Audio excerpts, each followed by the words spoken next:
Mayor's Citizen Oversight Committee, which was created to provide citizen oversight as we constructed our 3 venues. Obviously, the Amway Center has been completed, so the subcommittee that's been working on that has been discharged and gave their final report related to that. But we have work ongoing, obviously, on the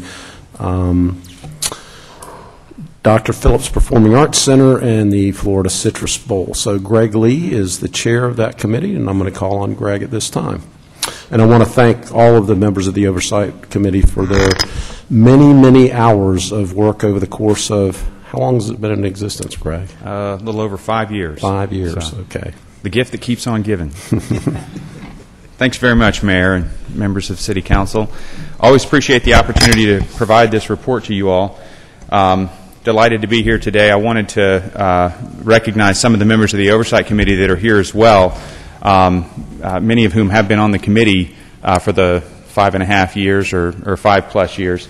I'll start with John McReynolds from Universal Studios, Don Ingfer from Tishman, Mercy McCall from Regions. Of course, one of my favorite guys in the whole world. We've got Bill from Florida A&M Board of Trustees, and also formerly with GOA. We've got Laura Guitar here from Edelman, and I think that's it. So I'll go through their specific roles and mention their subcommittees and things as we go through. But as I indicated earlier, today is the annual report that we typically provide. I think over the course of the 5 years we have provided this on more than an annual basis, but it's really on an as-needed basis.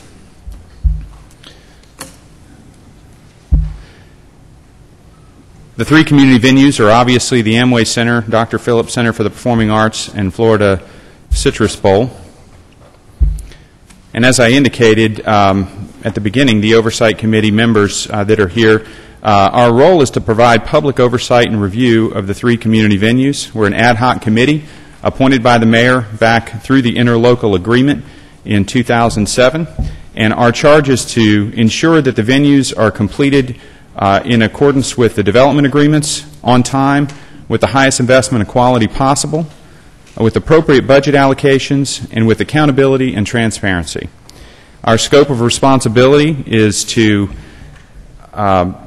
oversee progress, schedule, and budget, review MWBE and local participation in the construction project and the procurement process in accordance with the community blueprint, and also review green commitments in LEED certification. We also are responsible for focusing on ensuring that community input is available throughout the process. During our meetings, as you all know, we do have opportunities for community input and public participation, and to provide regular reports to the mayor and city council as needed. There are 9 members on the committee and 3 subcommittees. We generally meet quarterly. We meet here in council chambers, and then we have subcommittees on a monthly basis. Our subcommittees, as a result of the venues being kind of staggered in their construction timeframes and process, are, for instance, our Florida Citrus Bowl subcommittee has not, kicked off yet. We have had some subcommittee meetings, but the Amway Center at the beginning of our review and oversight was a monthly meeting. Those have ceased once we completed that oversight, and then DPAC has gone on throughout the process. But those meetings are on a monthly basis. We do our targeted reviews and post all of our meetings open to the public. The minutes and reports are posted on the city venues website, and we are supported by the venues department, chief administrative office, CFO, and other city staff members.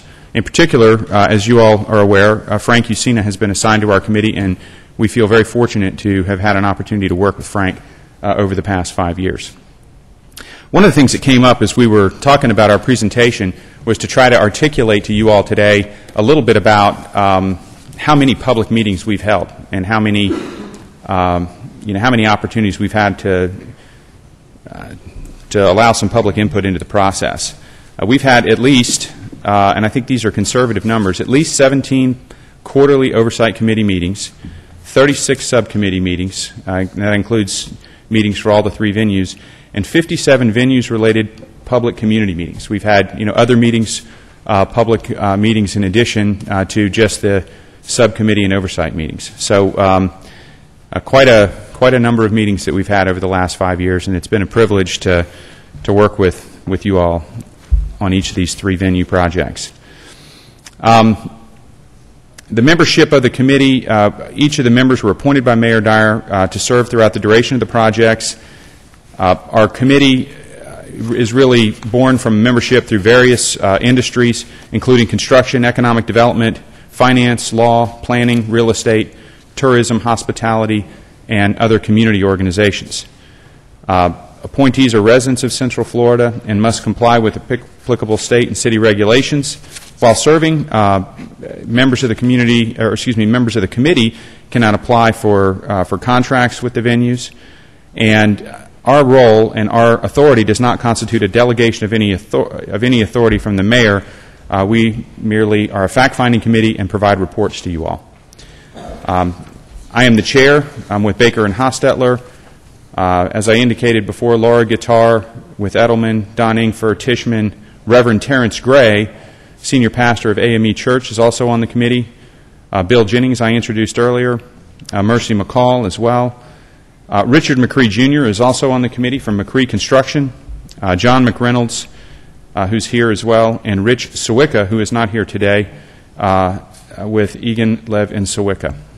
That rounds off our 9 committee members. We have had 2, Laura Guitar and Richard McCree were added since the beginning of the committee when Bobby Mandel stepped down and to become a ambassador of Luxembourg, and Cheryl Henry stepped down as well. So the completed oversight subcommittee of the Amway Center consisted of myself, Reverend Gray, and Bobby Mandel. The Dr. Phillips Center subcommittee members are currently Laura Guitar serving as chair of that subcommittee, Don Ingfer from Tishman Hotels, Richard McCree Jr., and John McReynolds. As I indicated earlier, Cheryl Henry is the former chair. Citrus Bowl, I am serving as chair of the Citrus Bowl subcommittee with Bill Jennings, Mercy McCall, and Rich Sawicka. Bill Jennings and I are going to probably co-chair that. Don't mean to throw you under the bus there, Bill, but I'm hoping that that's something he and I can do closely together. At this stage, what we're going to do is go through the 2 individual venues that are currently under oversight, and we'll start with the Dr. Phillips Center for the Performing Arts, and I will ask Laura Guitar to step forward and provide this section of the report, please. Thank you, Greg. Thank you, Mayor and Commissioners. I appreciate the opportunity to be here today and to share with you where we are with the project and what we've learned over the course of the past year in our meetings.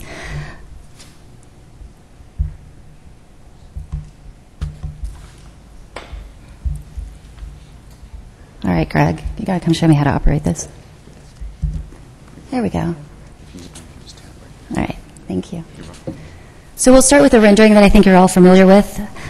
This is the Magnolia Street view of the front door of the Performing Arts Center, which you'll see is at ground level and designed to be a very welcoming architectural component. And also you'll see the banquet hall lit under that signature canopy. The Dr. Phillips Center program consists of 3 theater spaces, the 2,700-seat amplified hall, the 1,700-seat acoustic hall, and a 300-seat multipurpose hall. You'll note at the bottom the outdoor areas. There is actually a 4th theater space in the outside plaza. So as that program element comes online, it actually adds an additional space for performances. We also have the rehearsal hall and the education space. This is a site plan of the project at completion that shows both Stage 1 and Stage 2. You'll see it faces City Hall to the west. It's bound by Anderson Street to the south, South Street to the north, and then Rosalind to the east. Stage 1, which is currently what we're working on, consists of the 2,700-seat Disney Theater, the 300-seat Jim and Alexis Pugh Community Theater Banquet Hall, and the banquet hall, which you'll see out over Magnolia. The project facts are outlined here. You'll see that there are a number of partners who've brought the project to this stage. At this point, most of the architecture components are complete, so the most active partners on the project are the OCCC, PCL, and Balfour Beatty. You'll note here that the cost of the project in Stage 1 is $305 million. In front of you, you should have a dashboard which outlines a number of components of the program. It's a document that's provided to the MCOC meeting members at our quarterly meetings. So you have the most recent version, which is December. Our next meeting is in March, so we'll have an update then. And essentially, this dashboard is a roll-up of budget, construction milestones, and the MWBE progression. So getting into some of those details, we look at budget with the total projected cost of $305 million. I'm happy to tell you that the project is on budget. To this point, we're approximately 54% into our expenditures, which makes sense because the project is to some degree a front-loaded project. The property costs, as you'll see, are largely paid for, and then the design cost incorporated the design for the entire project, both Stage 1 and Stage 2. For project milestones, we're moving forward. I'm happy to report that the project is also on schedule. We ended 2012 with completion of the foundation. We're looking forward in the next couple of months to the vertical concrete elements being completed, which will allow for a temporary dry-in. And then there's a number of other 2013 milestones that lead us into substantial completion in the spring of 2014 and final completion in the summer of 2014. And then also looking at the blueprint components. This is a critical element of the project and one which our committee takes great interest in.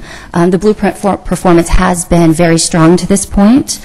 The city blueprint office has been working with Balfour Beatty, and both report that that working relationship is very strong and has been very positive. We're confident that we will exceed the blueprint goals that have been set out by the city at the end of the project. These numbers obviously are in flux as the project moves forward, as contractors and subcontractors appropriate for blueprint requirements come on and off the project. But at the end of the project, we're confident we'll be well ahead of what the city has asked for. The project is still on track for a LEED certification, which is to be commended for a project of this complexity. It's not something that's easy to gain, and so it's certainly something we should be proud of, that that's still on track. And then quickly we'll go through some renderings. I think you may have seen most of these. The first is a plaza view of the theater, and again you'll see that cantilevered roof and the street level entrance. And again, this is a perspective that could be augmented with performances outside at, for the appropriate kind of performance. This is the Disney Theater, the 2,700-seat amplified theater, which is home for performances like Broadway. This particular rendering shows a performance of The Lion King. This is the Jim and Alexis Pugh Community Theater of 300 seats, which is a more intimate and flexible space that's designed for smaller performance groups to have a home within the Performing Arts Center.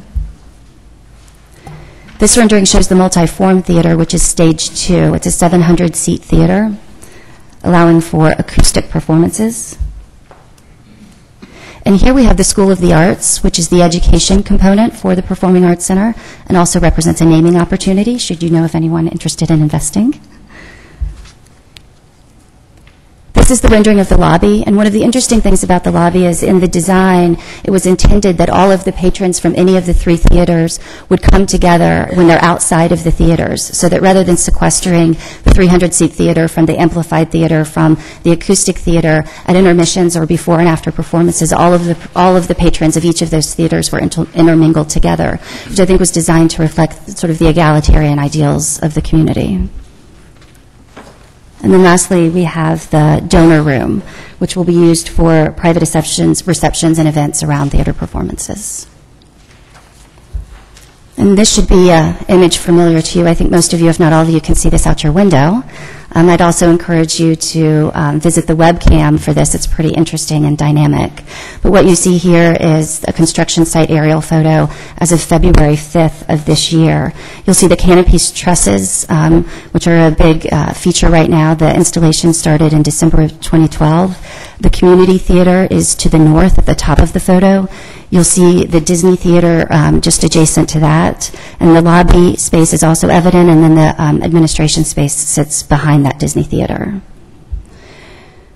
So in closing, I'd just like to say thank you to the project team, the city staff, PCL and Balfour Beatty have truly done a great job. It's been an honor to work with them on this project, and it's very exciting. So I think in summary, we're on budget and on track. Thank you. Thank you, Laura.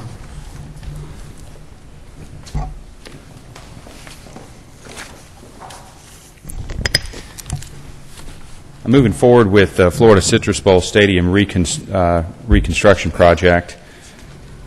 This is a $175 million project, which is subject to cost escalation. The targeted completion date is going to be in 2015. The project is going to involve the demolition of the lower bowls of the stadium, and there will be approximately 65,000 seats in the stadium upon completion. 4,000 club seats will be added and 10 new suites, as well as 2 stadium club spaces. There's a 360-degree wide main concourse, new enhanced concession areas, locker rooms, restrooms, and associated utilities to support those new facilities. The vertical construction, interior facade, and technology will also be new and improved, as well as patron accessibility. The project team for this renovation of the Citrus Bowl is City of Orlando as the owner, Design Services HNTB Corporation out of Kansas City. SC Advisor is the advisor to the city, and as you all approved on February 5th, Hunt Construction is going to serve as the program manager. The construction manager, there's a 2-part RFP process similar to the way that Amway Center and the Dr. Phillips Performing Arts Center was handled. This initial RFP process, target advertisement was yesterday, with the issuance of the RFP targeted for tomorrow. The proposals will be due in late March, and there will be a shortlist process of the firms that make these applications and respond to the RFP. And the targeted City Council approval date for the rankings will be May 6th. The design and construction procurement status for the project involves we're currently in the schematic design phase. The target release of early document packages is going to be July, August. Obviously, this is going to be after we identify the CM and move forward in the process. The procurement for early bid packages is going to be September, October, and the completion for the balance of the design is by the end of the year. The procurement will immediately follow that, after the first of the year or Q1 next year. MWBE Opportunities Forum was held on January 30th, 2013. The potential early construction work prior to and during November 13 and January 14 event season. So the early construction is targeted for this fall, and that target is intended to be done without any interruption to the bowl games that are going to be played. It's going to involve the demolition of the lower seating bowls, after the Monster Jam event and after the bowl season in January 14. The construction following the demolition, the primary portion of the construction is going to follow the demolition of those lower bowl structures. Following that, operations, team facilities, concessions, and restroom work will be completed. And as we indicated, the overall completion target being in 2015. This is an existing diagram showing the stadium cross-section of what we have today, with the upper bowl on your far right and the stadium seating going down to the field from there. Once the lower bowl is demolished, we're going to be left with the upper level, and then we would fill in a reconstructed stadium as you see in this cross-section. So you can see that it's more of a tiered stadium cross-section.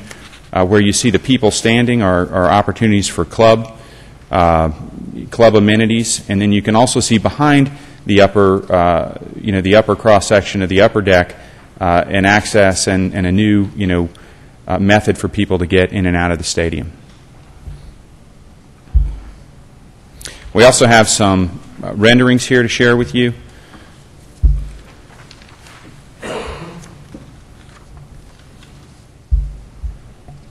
And I'd be happy to answer any questions you might have on the Citrus Bowl, as well as any of the other venues that our committee oversees. Questions or comments? Commissioner Sheehan. Greg, I just want to thank everybody for their hard work, because I know that nobody ever, thanks the people who do the heavy lifting, which is making sure everything gets done on time and on budget. So thank you all so much for that. And Thank you, Commissioner. I just had one question on the Citrus Bowl. On the target completion date, will that be done by the bowl season for 2015? The intention is that we would be done by then. Obviously, with the schedule and the work that we're engaged with right now, we'll be able to tighten that up and provide a confirmation of that in the near term. But the intention is that there would only be one bowl season where there would be displacement, if I'm not mistaken. No, there would be no bowl games that would be Okay. displaced. Yeah. So we will begin what will happen is we will purchase things that take a long lead time during this year before the bowl games, and then do some outside work that would not affect being able to play a game. And then after monster trucks demolish the lower bowl and go. And the idea is to get it won't be 100%, but we'll have a temporary occupancy for that next bowl season, and then probably 6 months worth of finishing up work. So I'm sorry, when you said the temporary occupancy, that's what I was referring to. So yes, thank you, Mayor. It's all good, and I understand that, with construction, you don't want to give too hard of a completion date, but that sounds like a very ambitious schedule, and of course we want to get them done. Well, one of the main components of the selection process for the construction management team, the largest percentage of points are going on based on being able to comply with that Right. schedule. Okay. Thank you very much. Commissioner Stewart. Yeah, let me follow along the same lines. In the fall of 2014, we're going to have the couple of bowl games that are in the fall, as well as the high school. And is it the intent that we're going to be able to get through those on the same temporary basis? Is that what the intent is? No, we're going to have to find a different location for the Classic and for the MEAC game and anything else that would have occurred during the fall. The Florida High School Football Championship game as well. Yeah, that's what I'm trying to. Because the Classic is a big deal for us standpoint, and then plus the high school games are a little bit easier. I just don't want to lose the high school games in terms of a long-term contract. Right. Because we want to keep those back in there the following year, obviously. And that's a great point, Commissioner. I know I serve on the Central Florida Sports Commission. That's very important to the Sports Commission as well. I know that the goal here is to mitigate the need to move any of these games, but if there is a need to do that on a temporary basis, I think we're going to make sure that we're doing everything we can to preserve the long-term contracts and make sure it's just a short temporary. But the good news, excuse me, the good news is it only affects one season and not two. Yeah. I saw Steve here earlier. That was one of the, I go back long enough to remember what we did when we moved the game to Gainesville, and remember the impact on the community just wasn't there. And that's I appreciate your efforts to keep that here and make that happen as much as possible. Another question I want to ask you quickly, and I guess I'm a little concerned about the LEED certification on DPAC, on the Line of Performing Arts. Tell me a little bit about, it appears that we're looking at LEED Silver, that we won't be able to qualify for gold or platinum, I'm assuming. That's what is that correct? Is that what I'm reading through the process? Once you get through a certain stage of construction, I mean, so many of these LEED certification items are things like, protecting the ductwork during construction, and so many things that you can't really even be judged upon until after, you get through a certain part of the construction. Okay. But I think the target would be a silver target. I think that the fact that the Amway Center did achieve gold was very unusual. I don't think there's a whole lot of sports facilities that get silver, let alone gold. But an art center of this type, I think that a silver LEED certification, if they were able to achieve that, would be tremendous under the circumstances. If anybody else wanted to articulate that a little bit differently, I'd be happy to let anybody else come up. But I do know that so many of the things that that they would need to do when they file that application, and then when the committee meets to review it, are really not going to be in process until several months from now. And so they're going to do everything they can to get the most amount of points. But I think the target is a silver target. Well, the LEED certification is important, at least to me, for a variety of reasons, but the biggest is long-term sustainability. Sure, absolutely. The other is, it's nice to have the short term to brag about it, but the fact is it just needs to be long-term efficient, especially in an area that's going to be a building like that that's going to have, I would say, not infrequent use, but a variety of types of uses inside the building. It becomes very important. And along with Commissioner Sheehan, thank you for your work personally. Thank you for the work of your committee. This is important work to our community, and our community doesn't understand how involved the citizens are in this. They think it's just kind of something done in staff, and I appreciate the mayor leading this forward and your work personally, Greg. So thank you very much. Well, thank you, Commissioner Stewart. Commissioner Lynham. Mayor, thank you, and City Council. Mr. Lee, thank you very much for your service. But I am very, very happy to see that Mr. Jennings is still on this Oversight Committee, because I think he may be one of the only members who really constructed something as Executive Director of the airport, who had the highest level of minority participation, did a number of things out there for years. So I think that's critical for where we're going, and all of you working together. Everybody brings something to the table. Well, John McReynolds, I'm not talking about Harry Potter.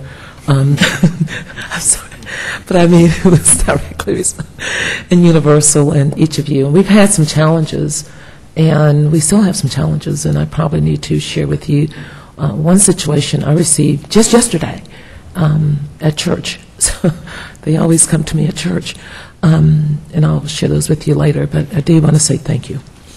Thank you, Commissioner Lynham. Thank you, Commissioner. Commissioner Ings. Thank you, Mayor. Greg, thank you for your presentation. And the Oversight Committee itself, the citizens' involvement, what are the citizens saying as they give input to the things that you're giving them an opportunity to speak on? What are they saying? Well, over the last several years, there have been a number of different things. We've had everything from comments about, we don't handle comments about procurement and things. We do, every once in a while, we get people come and talk about that. We have a lot of people that listen. We have a lot of people that, take our packages and our information and review it. But I've had a wide gamut of feedback over the last several years, and generally speaking, if there have been some challenges, but we've been very fortunate in being able to address all those challenges. So I would say that overall the comments have been very positive, and I think people appreciate the opportunity to have an open meeting. Okay. And then the number of seating listed here is approximately 65,000. And then 4,000 club seats. So is that an addition, or is the 4,000 a part of the 65,000? It's included in the 65,000. I'm looking at Steve Hogan, so I want to make sure I don't say anything that is incorrect here. But yes, there are more seats right there, or more seats in the facility as it currently sits. But if we're going to add club seating, we actually do reduce the overall number of seats from bleacher seats to club style seats, as well as the new configuration that you saw in the cross section with the tiered bowl system going down. There's some other things in this process that are going to reduce the overall number of seats. But I think that 65,000, if I'm not mistaken, is a number that works with the BCS and works with the other seating criteria that we need to be following in order to achieve some of our goals to pursue those types of events. 65,000 seems to be the magic number for just about any of the bids. Okay. And the reason I ask about that, because I think there were times that at the Citrus Bowl we had seating capacity up to about 70,000. Am I correct, Steve? Yes, that's correct. Okay. Steve wants to talk, too. Well, Steve, you're more than welcome to come up, too. But yes, the stadium was a 70,000. Steve, you want to come get some TV time? Ladies and gentlemen, Steve Hogan. That's correct, Commissioner. We did that excuse me, with temporary seats. So there was 2,000 or 3,000 temporary seats that we would put in the north end zone, since there currently is not a bowl there. So that's what pushed our capacity up there. Currently, the seating bowl is close to 65,438, I think, is the official number. So we did that with temporary seats. Okay, so on that north end, because what's listed in here is a wide 360-degree main concourse. Does that mean this concourse would go completely around the stadium and that north end would be closed in, or? Yes, my understanding is that is the case. And currently, fans don't have the ability to maneuver around the building, as you know very well. Oftentimes, the only connectivity we have is on the south end, and there is no connectivity on the mezzanine or the third level. You have to go down to the ground, make your way around the south end to get to the other side, or in some cases we create access on the north. So this will give them more of a modern major stadium experience for every fan in the building. So yes, the 360-degree concourse. Okay, will we have televisions inside of the seating area, the regular seating area?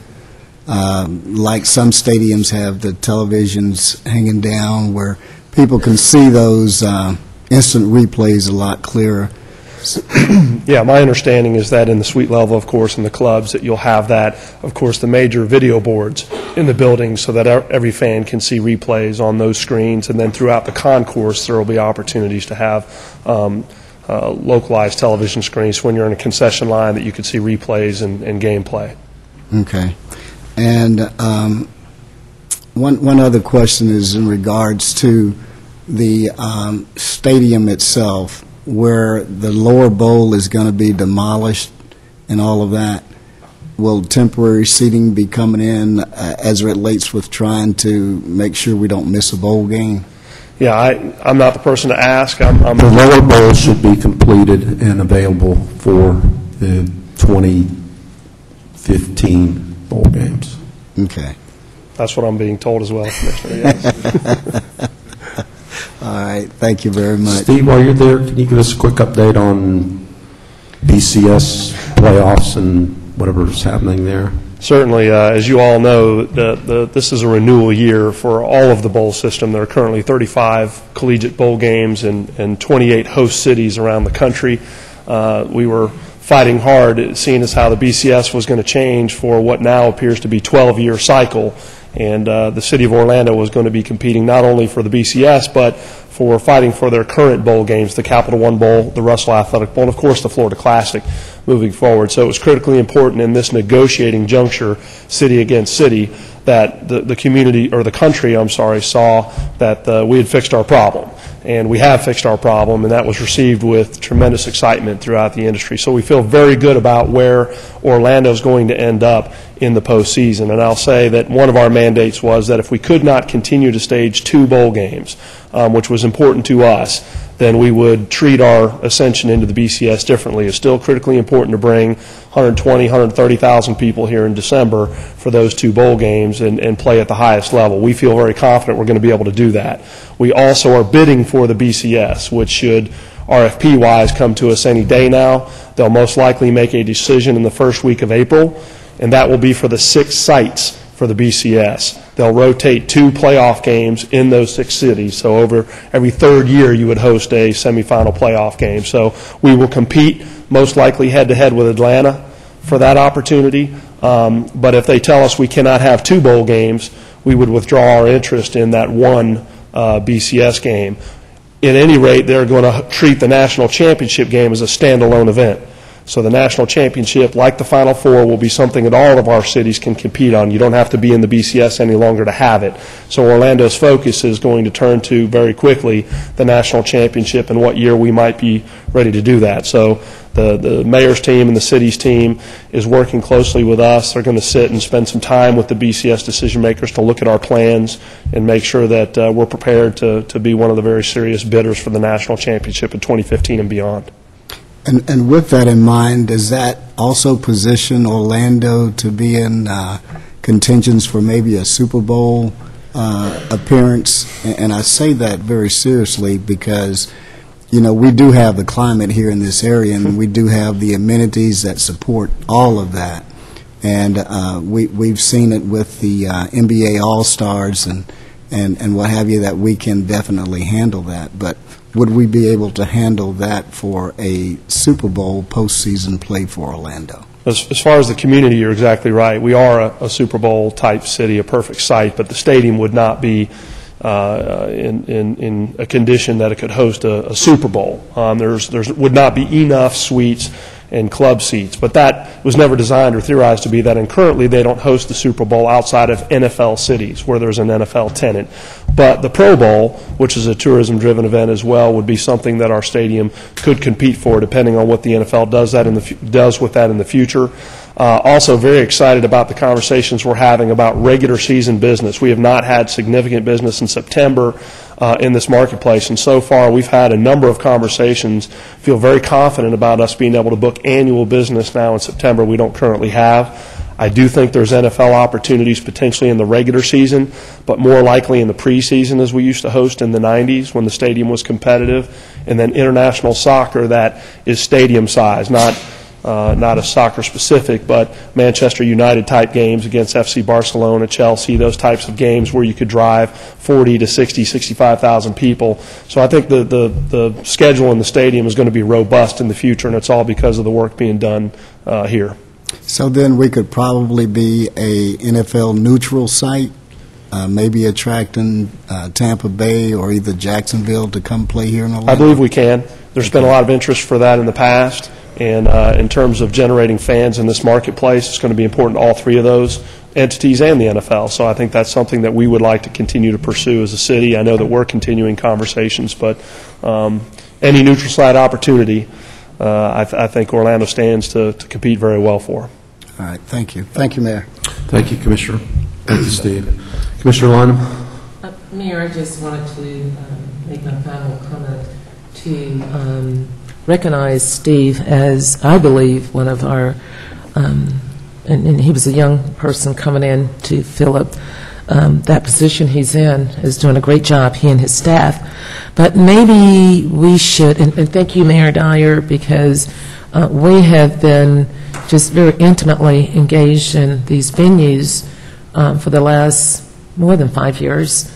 And maybe when we're all done, because we don't ask the Oversight Committee about design elements and construction, that maybe when the CM is selected, we can have another workshop that will explain all these elements. And I'm going to here invite the commissioners who want to know more to come to some of the public workshops we have through our Blueprint office, looking at the presentations of possible contractors and how this thing has been played out.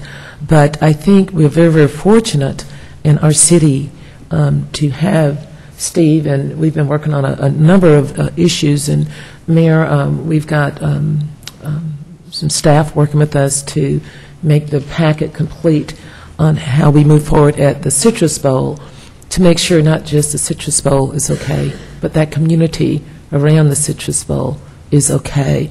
And Walter Hawkins has been the designated person that Thomas gave to me to help do that after Steve and I had a lengthy conversation, that maybe when we were done with that, we can come back, bring our architecture firms and bring our CM, well, we're going to have a chance to vote on them.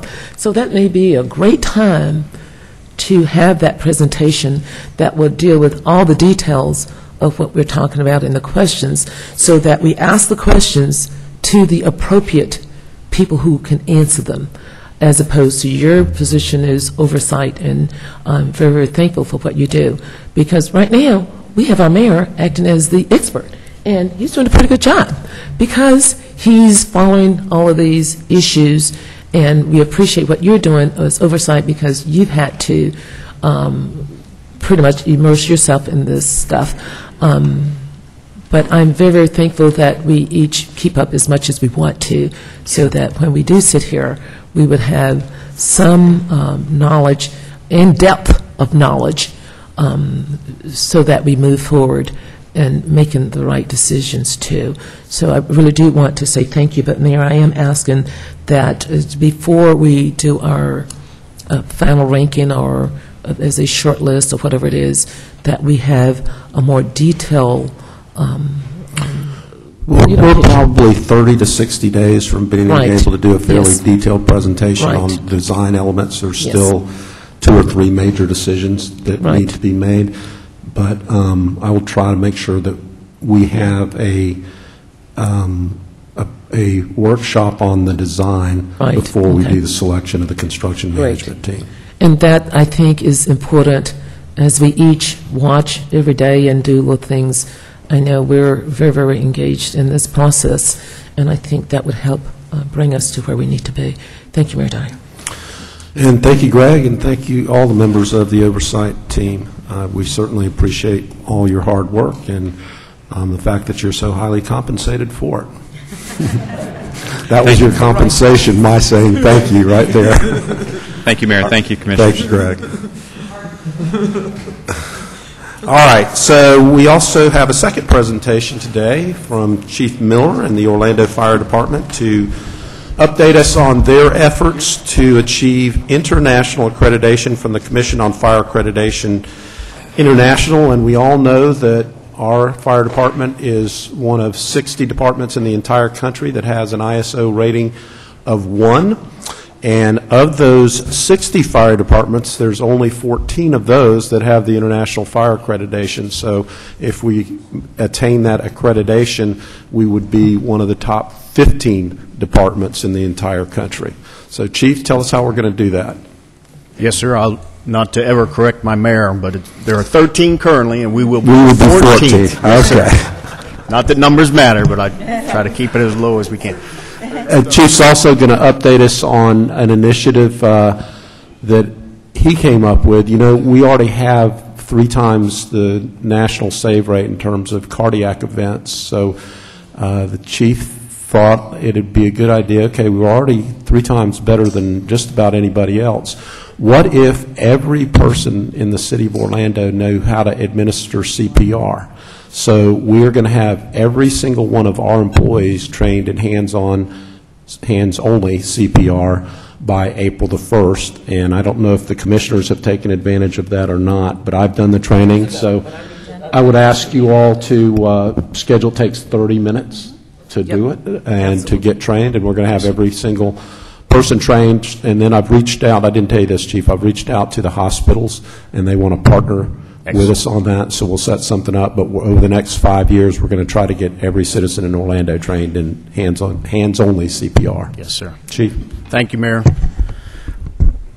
Mayor and Commissioners, the Mayor is correct. We've got a couple of great initiatives coming up this year, and thank you for just a few minutes. We'll be as brief as possible, be in the second presentation, but I want to say for that first presentation, to follow a multi-million-dollar project is tough to do, but I will commend you. Your leadership to have the vision to take on these projects is what inspires the police chief and myself to do great things in our organization. So we see the things you're doing, and we want to find things to do. It would be easy for us to rest on our laurels. We're coming up on 128 years here in May as a fire service or a fire department here in Orlando. It would be easy for us to sit back and say we're one of the best of the best.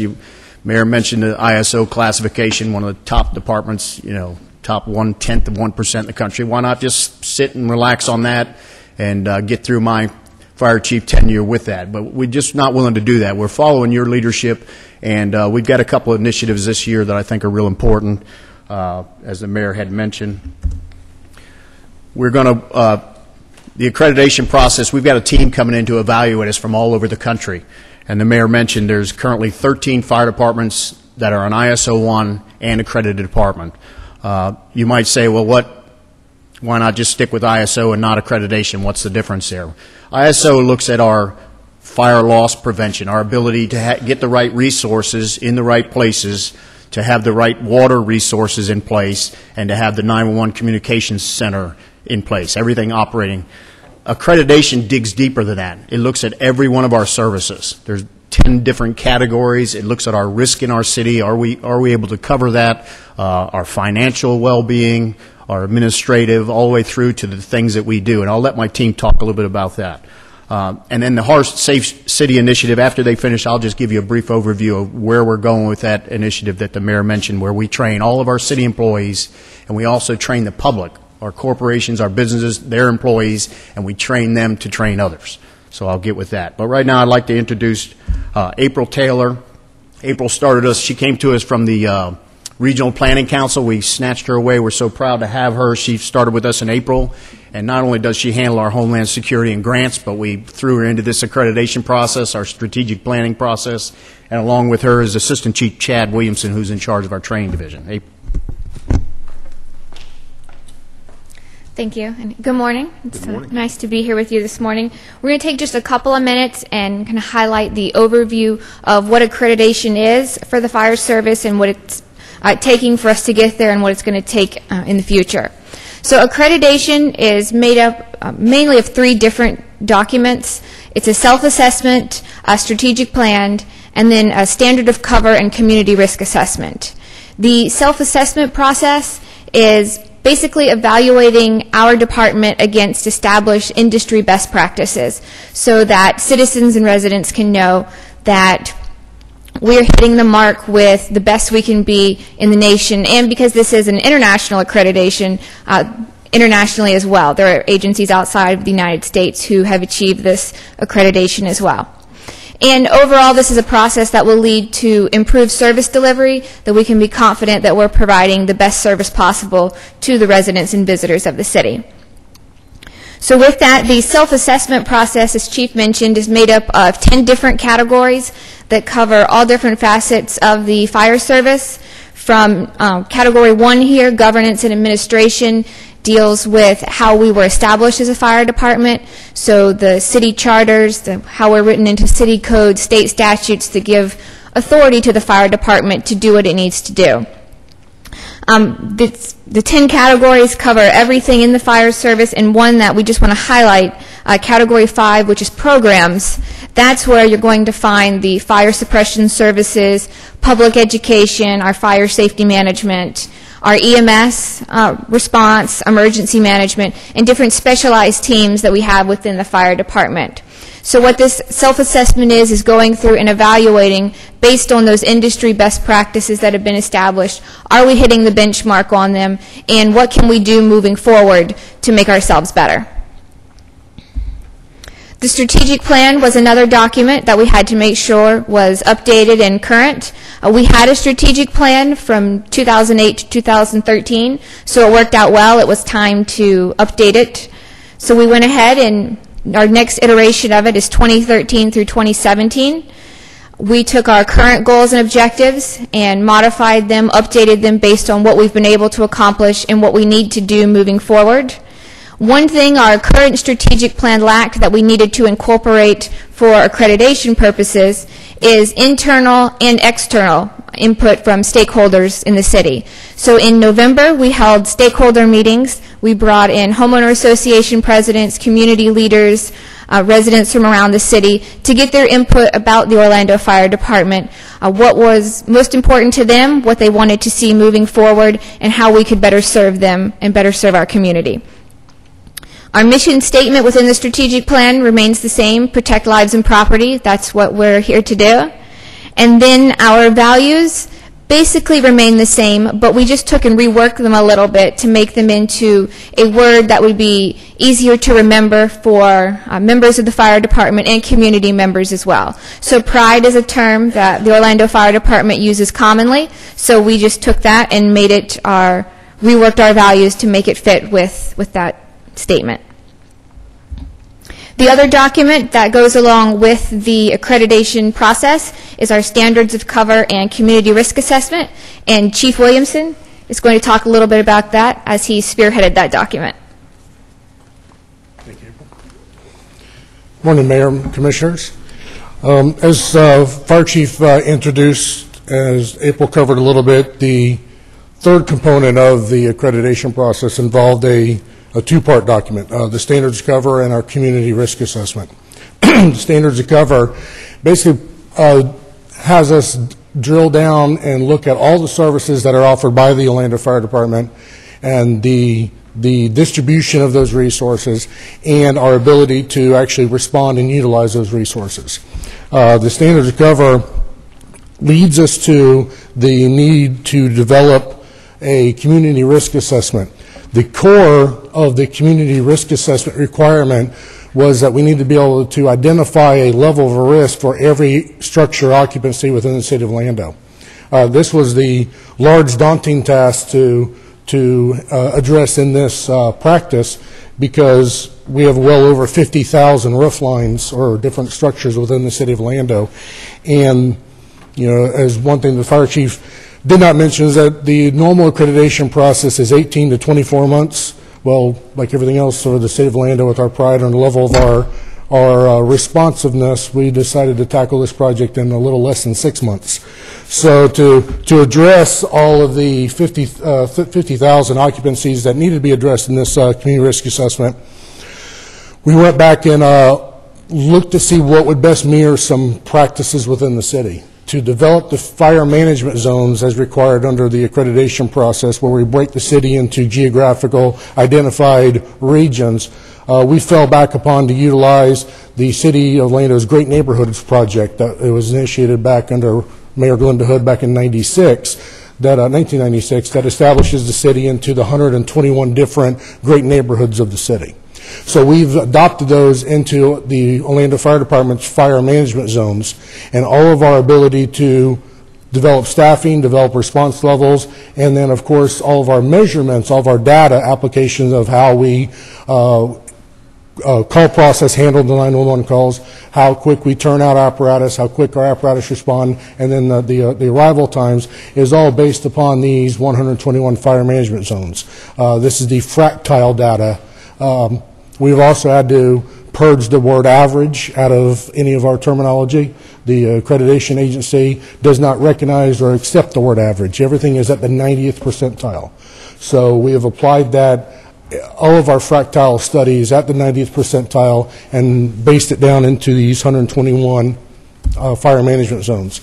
The display that is on your screen, this is showing an example of a specific neighborhood. We selected the central business district of the 121 different neighborhoods to give you an idea, an example of what this community risk assessment document looks like. We decided to save a few trees because it comes in at just over a little over 500 pages. You can imagine the size of the city and all the valuable resources. Expanding upon that, each of these 121 neighborhoods, we identify specific information for the accreditation agency, including the basic geographical location, the commissioner district that serves that neighborhood, the most current census data available from the 2010.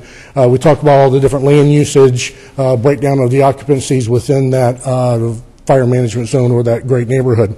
We have it drill down to including the available fire hydrants and the locations with those, and then also as shown on the table on your right-hand side at the bottom, each one of those 50,000 structures, the 4 risk levels are identified by percentage. We included key landmarks within each neighborhood, broken down that are assigned by each neighborhood, broken down into different categories, like you see for the example of library, parks, points of interest, post office, and religious institutions. And then the final component of those individual community risk assessment of the fire management zones includes a map specific to that fire management zone, representing the great neighborhood of the city. And then it has a graphical representation of the level of risk of the buildings that are within that neighborhood. So with that, I'll turn it back over to April to continue on to the peer assessment portion of the accreditation process. So now that we have those 3 documents wrapped up and in their final form, what we move to now for the accreditation process is what they call a peer assessment. So sometime in the April-May timeframe of this year, we'll be visited by between 3 and 5 peer assessors from other fire departments around the nation, most likely outside of the state of Florida. They'll come in being very familiar with the accreditation process and review our documentation, So not only our self-assessment manual and the documents we've put together for accreditation, but our standard operating procedures, our general orders, things that establish us as a fire department and a city. They'll also conduct interviews with not only members of the fire department, but city executives and elected officials. They may want to speak to a couple of you just about the fire department. And then visit our facilities, visit fire stations, training facility, fleet maintenance, and different city hall, different facilities around the city. At the end of the site visit, the peer assessor, the lead, will speak with Chief Miller and give them their recommendation, and seeing that everything will go well, we'll receive accreditation in August of this year. It'll be official. And then once every 5 years, we will go through a reaccreditation process. So every 5 years, we'll have to have the peer assessors come in, look over things again, and then reaccredit us as an agency and a city. And we provided an overview handout, I think, at each of your seats, which has a little bit more information about what the accreditation process is, the documents that are involved, and what needs to be done. With that, thank you. Thank you, April.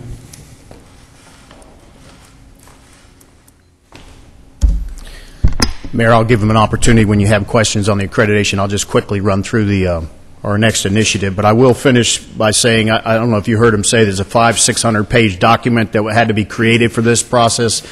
Technology management was fantastic in assisting us with that. But my entire team, there was about 20 people involved, and what normally takes 18 months to 24 months, we've done in the last 4 months. We were ready February 1st for them to come visit us, and I think they're coming in April, actually, that they're going to come in. So they have done a fantastic job of making this vision happen. So you see in front of you the screen there is Anthony Williams, a firefighter at Station 1. He is teaching the 30 minutes hands-only CPR and AED training. It looks like the Office of Communication here in City Hall. We have, as the mayor mentioned, our first initiative is to get out to all our city employees. We've covered about 70% of our employees. I mean, some were already trained in the full 4-hour CPR training, but we've already reached out to every single department, and most of them already have been trained in this training and have received tremendous feedback.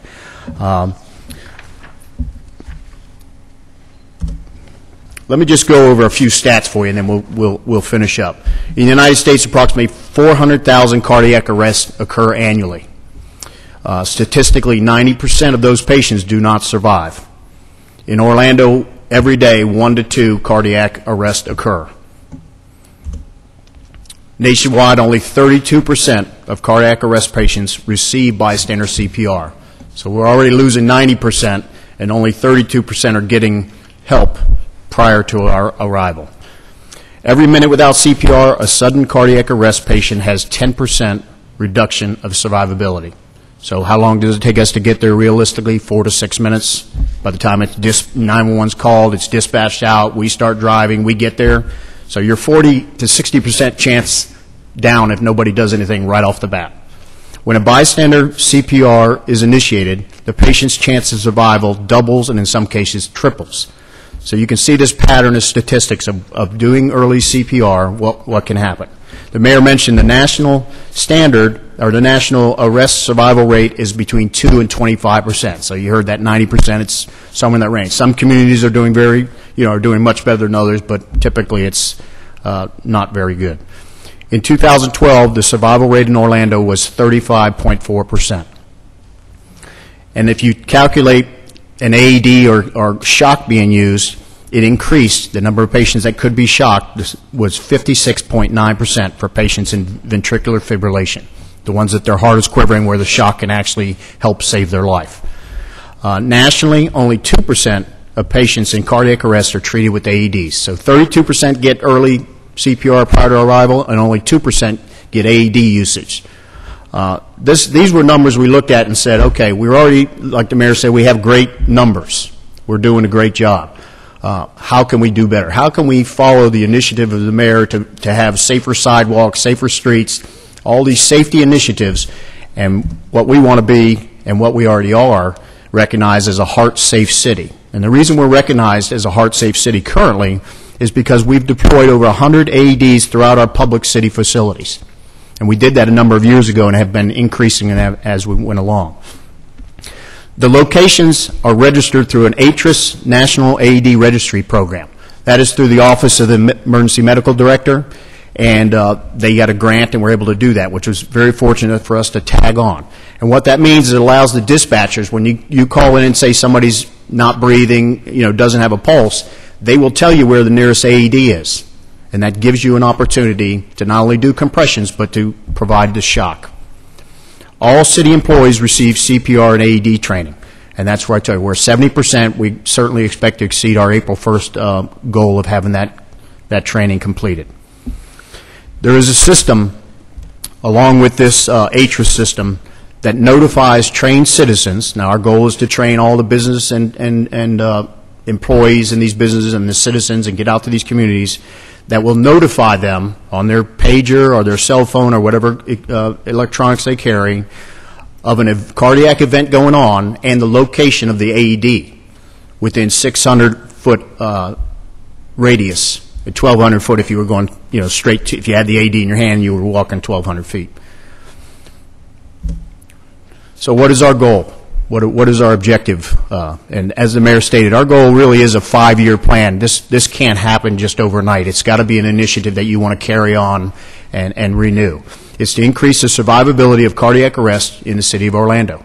We have great statistics. We want to take them even higher. We want to be the safest city. If you have a cardiac event in the city of Orlando, you have the highest likelihood of being saved. That's what our vision is. And I can tell you, it doesn't matter. It could be your neighbor. It could be somebody in your house, your own family. It could be one of your coworkers in the cubicle next door.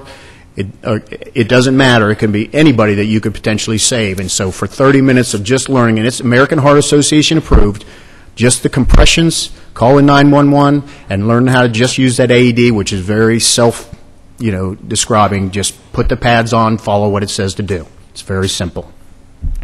So objective is to provide CPR and AED training to all city employees, Orlando residents, and Orlando businesses. To register all privately owned AEDs in the city. Now, I mentioned to you we registered all the city-owned ones. Now we have to get out, find out who has them, who's getting them, have them registered so that we can help more people throughout this community. Train firefighters to instruct CPR and AED. We've trained about 50 firefighters so far to begin this initiative. We want to train all 521 of our firefighters to go out and be able to teach this, to have it on Saturdays or Sundays in the station. Community comes out, they get that CPR training. And obviously, to train our instructors hands-on CPR. So if you go into the Wells Fargo building, you have 500 employees in there, obviously the best use of the fire department's resources is to go in there, train a class, and train people to train others. And that's where the mayor, I appreciate you reaching out to to some of these hospitals, because that's what our initiative, I actually got Frank Rodriguez, who is now Lieutenant Frank Rodriguez, is going to be our coordinator for this event. And he's going to be reaching out to these corporations and see how they can help us, not only by buying their own trainers so they can train all of their, potentially, Universal Studios has 30,000 employees. We want to reach out to them and train their trainers so they can reach out and make sure everybody's trained. They have a good portion of people trained, but we want them all trained. That's our goal in the entire city, is to make the most of this. And you saw Chief Williamson mention to you these 121 great neighborhoods. We're going to use this model going forward. For accreditation, we needed to use that to identify areas, and I've zoomed in on one for you in particular. But those 121, we're going to use that as part of our dashboard as well to provide you, your district can be broken out of that. For you may have 20 or 30 neighborhood zones in yours, and you'll be able to see what events are going on, what saves, what medical events, anything. We want to break that down for you so you can see what's going on in your community, very much like OPD does with their system to keep you informed. So we're going to reach out. You see this downtown core. One of our first goals is to get to the Main Street Orlandos. The 8 or 9 that we have throughout. We want to hit the high impact areas to make a difference. So we're going to reach out into those communities. We want to teach them. We want to get them to join with us to purchase some AEDs so that we can have them strategically deployed in those zones. And we're going to be reaching out to the hospitals, to these business organizations. You'll see it here. The library, for example, would be a great opportunity to teach all our employees. You have a lot of public coming in there. We taught our own people. The school system. As a matter of fact, I just got a notice day before yesterday. I think it's Senator Altman, Senate Bill 302, which is the schools, if they pass this, will be required to teach CPR, to have their students taught CPR either 6th, 7th, or 8th grade going forward. One of our goals was to get into the schools, catch them on their 8th grade year or their 9th grade year when they're still, it's still cool to go ahead and learn something. And then going forward, I think it's still around that grade. Maybe a little early, I have to get them, I don't know. But if we can teach all of them, they'll know it, and we catch that grade every year, then we've got citizens coming out that know how to do it. So it's a big initiative. Both of these actually are. I'm very proud of both of them. But again, we just retained our ISO 1 here very recently. They're coming in to do a second eval, our second time since 2008. We started transport a couple of years ago. It's going extremely well. The public is receiving it very well. We are providing a better service, and we're proud to offer these two initiatives, and we'll take any questions you may have. Okay, I have Commissioner Sheehan, then Commissioner Gray, then Commissioner Lyon. Commissioner Sheehan. Yeah, Chief, when did they change the criteria for CPR where you don't do the breathing anymore? Because I think that's the reason why people were reluctant to do it, because they didn't want to, be putting their mouths on someone and stuff like that. When was that criteria changed? Yes, and I would love to give you great detail. Rich Wales, our EMS chief, is actually in a CAD. We're getting a new CAD program, this police and fire in the city, and has great details. But I know in the last, I think it's been every 5 years they reevaluate it. I think in the last 12 months they reevaluate. They still want people to do the 4-hour full training, choking, but they found, they've done studies, they found the compressions. You have enough oxygen circulating in your body now that as long as you're doing good compressions, you're still moving enough oxygen to save the brain, the vital organs, and until first responders can get there. And you're right. People have their biggest fear is they don't want to catch anything, right? And they're afraid they're not going to do it the right way. Well, they sing in this class that "Staying Alive." It's got that beat to it, and it's funny, but it works. And all you do is just call 911, do those compressions, and if you have an AED anywhere near you, you put it on there and let it have an opportunity to do that. And with that combination, you saw the statistics. We've just got a greater chance of saving lives. Some people. Let's face it, when you have a massive heart attack, as we've had some friends that have had that, Gary's saying a different one, no matter how quickly you get there, it's just not going to happen. Right. But there are a good portion that are very savable. And so we're going to make a difference. We're going to start this initiative, and we hope, ultimately our goal would be for them to be coming back to us from all these businesses and throughout and saying, hey, that CPR that the Orlando Fire Department taught to us, we saved so-and-so. And we saved so-and-so, and we used the AED and did this. And that's we know that that's what's going to happen, is we're just going to get so much positive feedback. Now, whether those compressions helped and that shock helped, or whether the 911, when we got there and we provided the ALS stuff, you know what I mean? You're never going to know the exact, but it definitely, we see the statistics. The odds are going to, you increase the chances. From my recent training, I'd say the thing that was most helpful was just knowing how deep to do the compressions, because if you haven't ever practiced it, you probably wouldn't do it hard enough. You're scared to press down too hard. You're right, and when they teach the CPR, they typically tell you the high likelihood that you're going to separate some cartilage and maybe break a bone. It doesn't matter. You're not alive. You'd rather Your best chance is to get that compression of that heart and to try and get that that blood flowing. So. That's just a given in the emergency business, that you probably are going to crack a rib. And I really do like the drill down by neighborhoods. We get crime reports every day from OPD, but my liaison takes that, drills it down by neighborhood. What people are really interested in, burglaries and things like that. And I imagine they'll be that at the neighborhood level, they'd be interested in where the fire are happening. How many seniors are being impacted by major medical events and things like that. I think those are the kinds of things that people really take an interest in, and if we can get that down to that level of detail, people are really interested in it. We even put it on our website, and we get a lot of traffic off of that because we go above and beyond what's normally available. We even do felony cases because neighborhoods are interested in burglaries and things like that. So, like I say, I would imagine they'd be interested in fire, incidents, and also prevention tips and things like that we can provide to neighborhoods, much like when we're dealing with burglaries at OPD. My liaison can then go back and give information about how to, deal with those burglaries, how people are breaking in. I think it would be the same kind of thing that we could do with the fire department. And that's our goal is, like you said, if you're in an elderly community and you find out that we're having over and over again fall injuries, we can get into that community and do public education presentations on preventing falls or, something of that nature. It's going to help us. This dashboard product allows us to really drill down and see what's going on in the community and where the needs are. Where do we need to refocus some of our needs? And this accreditation process has really opened our eyes. I'll give you one example on the accreditation process. We're an ACE accredited dispatch center. The best you can be. We do an excellent job. But in that process to be an accredited agency, there are a series of questions that have to be asked, and to be the best of the best, you got to really go down this. Well, we found through our accreditation process that we could be, the call processing part could be more efficient when you start drilling down and looking at that. So we had to change a little bit of the way we do it. We still maintain our certification and ask all those questions, but we now dispatch the call even faster than we were before because this tool allows us to recognize these things. And that to me, told me, even if it costs a little bit of money to be an accredited agency, it's well worth it if you save one life.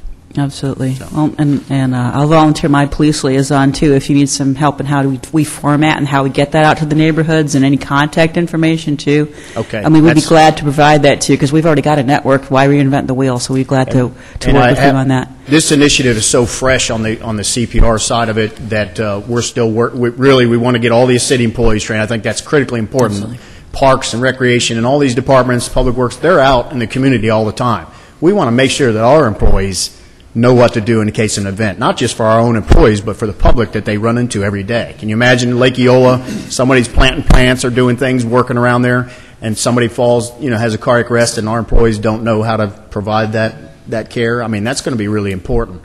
But we're going to get with Chief Rooney because his troops have, I think, way more than 100 AEDs already with them. So we want to work together. So if their police officers happen to be near an incident and their pager goes off that says there's a cardiac event, it won't be for every type of call, but for the serious cardiac arrest events, they can help actually be closer to the call. There's a lot of opportunity here to improve our safety in the city. It really is, and we're excited about it. Thank you, Chief. Thank you, Mayor.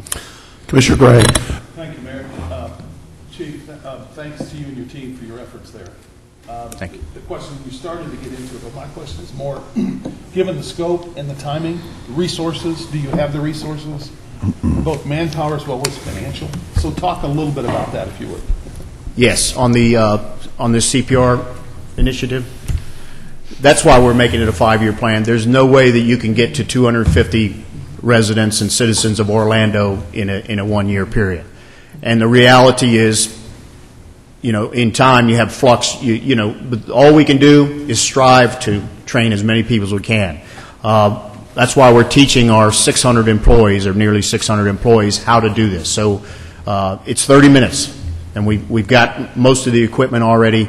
It's going out, it's catching these business owners, say the downtown core, at their lunch hour from 12 to 12:30, getting in, getting out, utilizing the people we already have to do this initiative, trying to be as efficient as we can. We're looking for corporate partners. The mayor mentioned the hospitals. We've already reached out to some of the cardiac companies and the different ones for sponsorship. That's our goal. With our Strength in Orlando, 501c3 program, there's opportunities, and I'm sure that every one of you probably have some opportunities that some people have come to you and say, how can we make a difference? This is the opportunity. This is the opportunity for us to apply some of those connections that you have and that we have in the community, because every building here, they want to make their employees safer. So I know they will do their part to participate in that. So that's kind of our initiative. We do have some funding for public education, but it's going to take, obviously, more than that. We're going to use our on-duty resources as efficiently as we can and look for those partnerships. Thank you. Mm-hmm. Let's see, Commissioner Lynham, then Commissioner Ortiz. Thank you, Mayor. Thank you, Chief. I am just so excited about this international accreditation. It just blows me away. But I was glad you were presenting this morning, because I think I heard on TV 13 your plan regarding defibrillators, and I was thinking, I wonder, could I do that? I've gone through CPR administration like 2 or 3 times, coming from the state, we do, but I probably need like 5 classes to renew my knowledge. But the certification for individuals to use defibrillators, I mean, Is that what you're going to do to these offices and city staff where we have them already there? Yeah, it's a 30-minute program, and it's American Heart Association approved, just hands-only CPR. And then the AEDs is a simple presentation on how to turn it on and how to apply the pads, and it basically works itself. And there is the Good Samaritan law that most of you know about, is that you are protected to try and help others, so we always explain that law. But it is literally that simple, that in 30 minutes that you get the main gist. And like I said, if you're off a little bit on your compressions, you're doing the best you can to increase the chance of survivability. But the AED is I think people just fear it because it's an electronic, just like, you know what I mean, if we didn't grow up in that generation and know how to use all technology, but it literally is, if you've gotten a little presentation on it, you would say, oh, all I have to do is turn it on and peel these things and stick it right on their chest. That's all you have to do. Commissioner, it's so simple now. You basically turn it on and it says, oh, it tells you. It tells you what to do. It does. Yeah, if you can see and read. In about 20 seconds, it tells you, if you turn it on, peel the pads, place it on the chest, and it evaluates the patient. Well, can anyone own the aphids? I mean, if I want one for my household, yes. How much do these things cost? They're roughly $1,000 to $1,200, depending on if you're buying volume or the big boys for you guys. I mean, like a little putt for the household. Well, that is the basic commercial model. I mean, the ones that we use cost about close to $30,000. Wow. Oh. They do the full cardiac evaluations, defibrillations, but the base model that it's very user friendly, that you just push on and it tells you what to do. That's roughly what that they is cost. a putt. Okay, I was looking for something like. Well, they put a lot of research in these, and I'm sure there's liability for them to not make sure they have a good product. So I'm sure they. Well, you know what? I am just so impressed. We've been working and purchasing these defibrillators through the years, and making sure we have them everywhere we're supposed to. I'm looking forward to renewing and refreshing my own CPR training, and how to read the thing that says "peel it off" or whatever. And the first chance I get to get $1,200 to put one in my own household, I will have one. I will get that information from you later. But I just really want you to know that having been a patient of yours, and not even that, it's just so exciting to know where we're going with our fire department. And for the community to see firefighters. We see firefighters not always in those trucks. We see them in the supermarket every time we shop. And they're really friendly people. I mean, they don't have a bone to pick with anybody. Like, can I buy y'all some grapes tonight? No, we're having tacos or whatever. But I think to stress that too, with our firefighters, it is one of the greatest marketing tools I've ever seen. When I go to Publix or go wherever, I mean, you pulling up, getting ready for dinner, and to have these guys walk in and speaking to people, talking to people approaching them, that if something happens, I think the frontline responders like you guys, this is important. We're ready to invest. I think the whole community sees this as a life-saving device, and to put us on an international standards with other 13, well, we'll be number 14 or whatever, would be great for us. And I'm just here to support whatever you're asking for. Thank you, Thank you very much. Thank you, Commissioner. Commissioner Ortiz. Thank you, Mayor. Mayor, congratulations. Commissioner. Better? Better. Thank you, sir. Thank you. Chief, Mayor, congratulations, because this is, on top of everything else that's going on in our city, being the epicenter of the world, this is the icing on the cake. And we are really, really raising the bar. I want to also congratulate you for bringing our former Lieutenant Frank Rodriguez to the team, and I know he's going to do great. Chief Rooney, always thinking as a team, I was thinking that maybe you can use OFD to do some of your in-service training at an interdepartmental discount, of course, so we're passing along those budgets. Let me ask you something.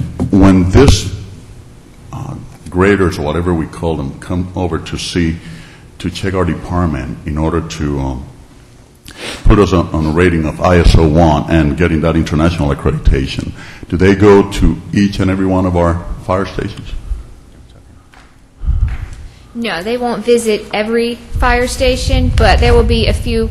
Before they come on site, they have the documents that we've put together, so they're reviewing them right now off-site, going through, making their own notes on things that they'd like to see and validate through our documents. So no, they won't go to every station. They'll pick a few that are of interest to them through the documentation they've read and see them. Do they do this at random, or do they already have something? Usually, they, ahead of their coming on site, will let us know which ones they have an interest in going to, and then we will arrange that a visit for them while they're here. So usually it's not a surprise visit, but occasionally they may just want to take a drive out to one of them, and we're prepared for that. You see, this just messed up my case, because what I was going to get to was to see how soon we were going to go ahead and I was going to start asking to see how soon we can replace Station 11. Because my case was going to be that we don't want to lose that certification, that accreditation, so we need to go ahead and work on that immediately. So I have to work on something else then. But thank you for everything you guys are doing. You guys are really making us all proud. Thank you. Commissioner Stewart. Chief, congratulations. I think probably when you first came on board, we talked about accreditation over many a coffee cup to figure out where we're going, and it's good to see this moving forward. On the accreditation side, I'm a little bit confused as to the process, so help me out with this. I know that Winter Park Fire Department has also got an accreditation. And who else around here? I know that you mentioned Coral Gables, and I guess what was the other one that you mentioned that were on the map? Yeah, there are several fire departments in the region that have accreditation. The specific one that we were discussing about was ISO 1 and accreditation. And accreditation. Okay. And you saw the couple of departments, and they're a little bit smaller cities. The difficult thing for metropolitan cities, of course, the services we provide to maintain that. I mean, Orlando Utilities helps us quite a bit in the fact that they provide such excellent service. So that really helps us, because ISO is really looking at your fire protection piece. And this accreditation digs deeper and really looks at all the other services and how you do those services and the efficiency of it and national standards. And so that's why you see a lot of agencies shy away from that, and it's difficult to attain. It's a lot of work. And but we just didn't want to sit back and say, hey, Orlando Fire Department's the best. You really have to prove it. Does the accreditation differ with the size of the individual station, or the size of the fire station, or is it? No, it's a standard accreditation process throughout the level of service that we provide would need to be the same through all departments, regardless of size. So there is no variation in how they evaluate. Is there anybody our size that's actually been accredited? I'm sorry. I mean, I know in Florida it was 72,000 and 44,000. So what's it? Coral Gables and someplace else? Coral Gables and Miami Beach have both accreditation and ISO 1. We would be the third in the state of Florida to have both, and we'd be the largest in the state of Florida to have both. Other accredited agencies are the city of El Paso in Texas, Houston, Texas is accredited. So those are cities that are of our size and even larger. Yeah. Good. Thank you very much. I have a running battle with Chief White about accreditation with Winter Park. Well, he does an excellent job over there. He does an excellent job, and I want to do a more excellent job. Yes, so do I. Let me also talk a little bit about the AEDs. One of the things I would love to have us do is figure out two things that are important to me. There is a lot of nonprofits where there is a significant gathering of people that are probably similar to school related. School has their own kind of choice, but I'm thinking in terms of churches, in terms of nonprofit agencies like ours, where you end up gathering 200 or 300 or 400 people a day, and you just end up having that. You have that at-risk population that needs that. So, would love to look at maybe offering these through the training to the individual agencies like that.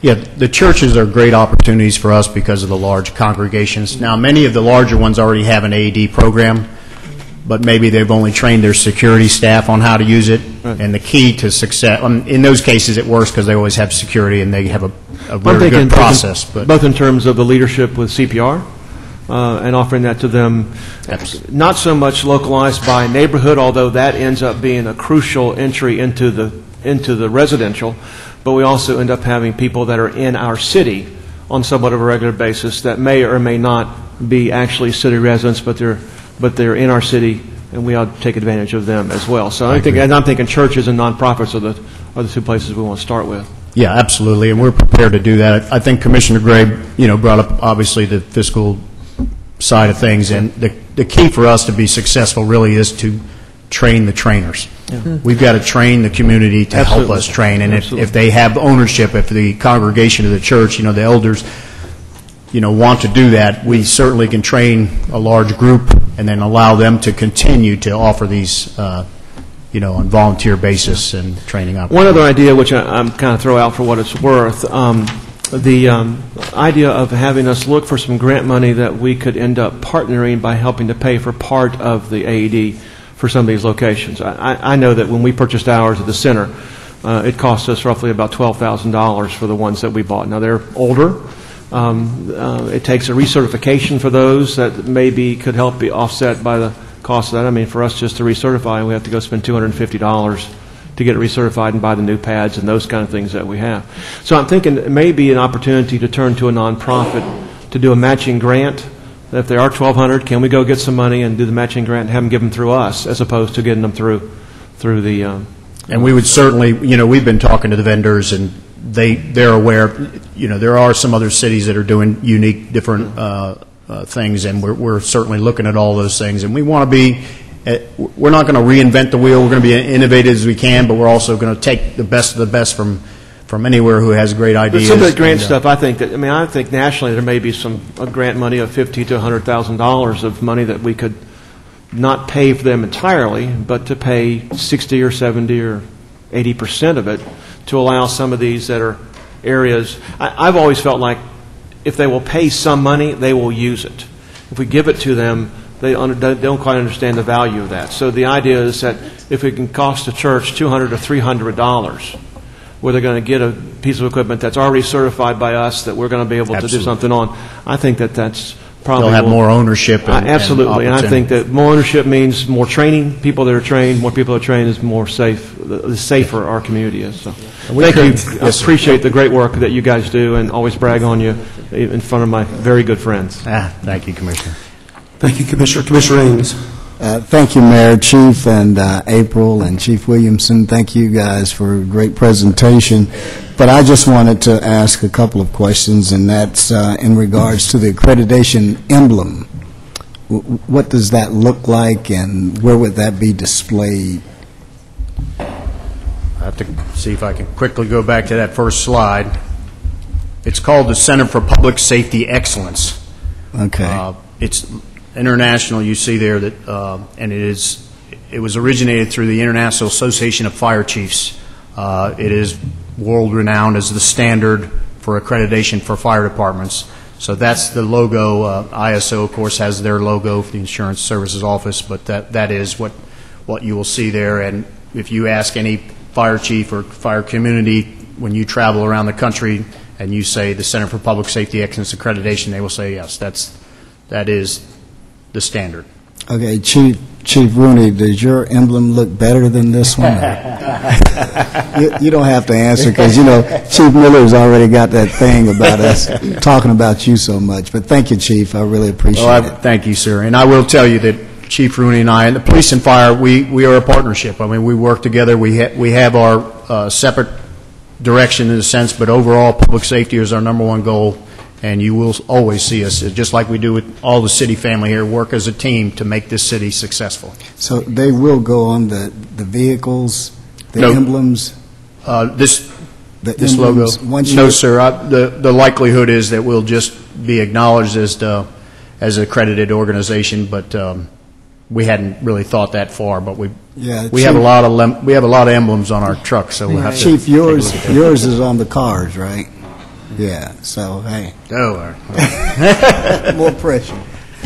Thank you, Mayor. Thank you, Chief. If you'll remind me, I'll reach out to OUC, GOA, and Lynx about training all of their employees as well. That'd be I was great. thinking about other public entities that interact, or, that are on the street every day, so that would be. Well, you bring up a couple of quick things. The GOA, what we'd like to see is some other large cities, they have a scrolling TV screen that talks about where the AEDs are in their facility and how to quickly do it. And you just, as you're waiting in an airport, it just shows you a 3-minute, and it just shows you the same things we're teaching, but just 3 minutes, how to get a hold of somebody and how to quickly use it. So that's something we'd like to do.